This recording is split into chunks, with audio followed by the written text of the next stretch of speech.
them, get the core right first, and sometimes if you need a little help, my best advice is to get it, and then you can do Pilates, and you can do some of these other things, and you will see that you no longer have to have them modified. So if you're seeing that your instructor is actually telling you to modify this and modify that, the instructor probably doesn't realize that this is not trainable. And believe it or not, I've seen people in boot camps that go ahead and modify things for people so they can do it. Well, you're making them, you're giving them a crutch. You're better off going ahead and giving them advice, telling them, you get the core worked on first, or we can go ahead and work on these problems while you're doing the Pilates, and then the concurrent effect will be much, much better. Wii Fit is extraordinarily effective. It's very inexpensive. Chances are your kids probably have the Wii, and for 89 bucks you can pick up the Wii Fit, and it's a great way of core training, and I highly recommend it, and I've used it myself. Kinesia ball or similar core training regimens, these are not expensive as well, and they are very effective, but again, you cannot train a torqued core. Of course, personal trainer or physical therapist, these vary widely in quality. What I would suggest doing is see how you do over the first few sessions before signing up for a whole bunch of sessions, because I've used physical therapists myself. There are some people, I'm very picky as to who I use. There's some people that I've used to go ahead and physically train somebody after I've done the work that I have, because first I make them train a bowl, and because I do not have the kind of equipment that they have, and because my model of treatment doesn't really encompass what they do, it's sometimes better for me to go ahead and get their problem stabilized, then send to a physical therapist, let them work them for 10 visits, and I like to have the therapist just work with them on this. I try to avoid having the physical therapist put them on treadmills and things of that sort, because quite honestly, that's fluff in most people's cases.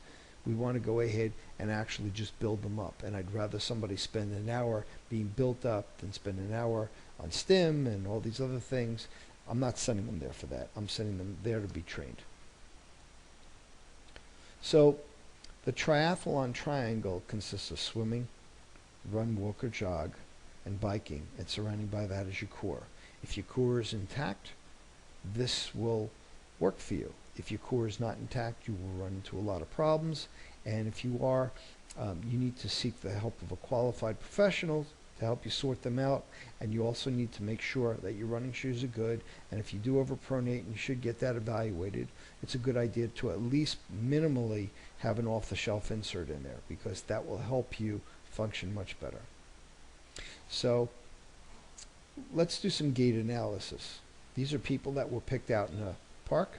You can see the first example, this guy, see how he toes out on the left side, and he's actually understriding and overstriding. Here's another person. You can see how they're walking. This guy's got a very, very short stride, and he's actually limping. If you look at the hip, you can see the hip actually going up and down. You can see it in the back. And notice how this guy's hardly hitting the ground. Very, very short stride, very, very tight hip flexors. Let's take a look at some of these people. If you look at the person on the left, the woman on the left, notice how her left foot flares out. And if you look at her hips, you'll notice her hips dropping as she's walking. And here's the back shot. And here's another person. Now this person's got a very short stride, and we know she's got tight hip flexors. Take a look at this person running. See how her right foot kicks out. And if you can't see her hips very well, but her hips actually dropping on the right side because of that. That'll tear apart her knee. When we take a look at this gentleman, we can see how he flares out on the left side, and we know he's overstriding and understriding, and you can actually see how the right leg, it's not going as far. It's a little fast on this video, but you can actually see it. If we were to put this guy on a treadmill, you'd actually be able to see that quite clearly. Here's a guy who's running. He's actually jogging. He's not doing too badly. He's not really kicking out too far, but you can actually see on the right side he does overpronate a little bit. Let's take a look at this gentleman. This guy's running totally flat-footed. He's actually jogging. You could actually, if you look at the hips, you could actually see the left hip dropping quite a bit. And you can see the right. If you look at the right leg, you see how the right foot kicks out.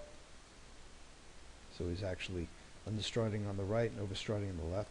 Here's a person with a bad hip. This hip is most likely arthritic.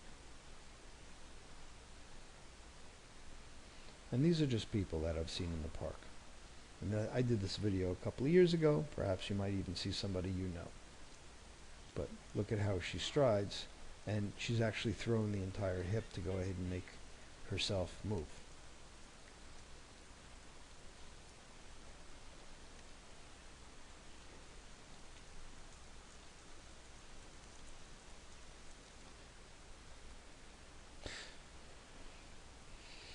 So anyway, I know in the context of this, when we do this seminar live, I tell people to look at each other, but I'm going to ask you to take on this challenge.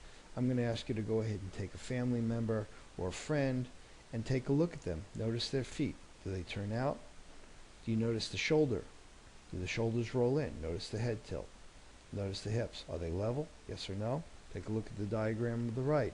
You'd be very surprised at how often you can actually see this, and these people are having chronic pain.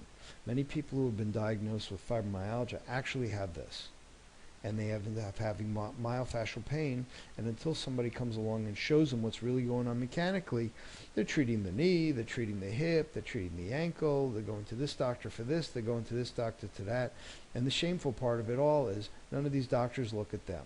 They just look at the symptoms they showed up with. That's not really the way to treat people, because the fact is people want solutions that are long-lasting results. And quite honestly, you can't get that by just looking at the parts. You got to look at the whole. Anyway, I'd like to thank you for tuning in on this presentation, and I hope it was helpful to you.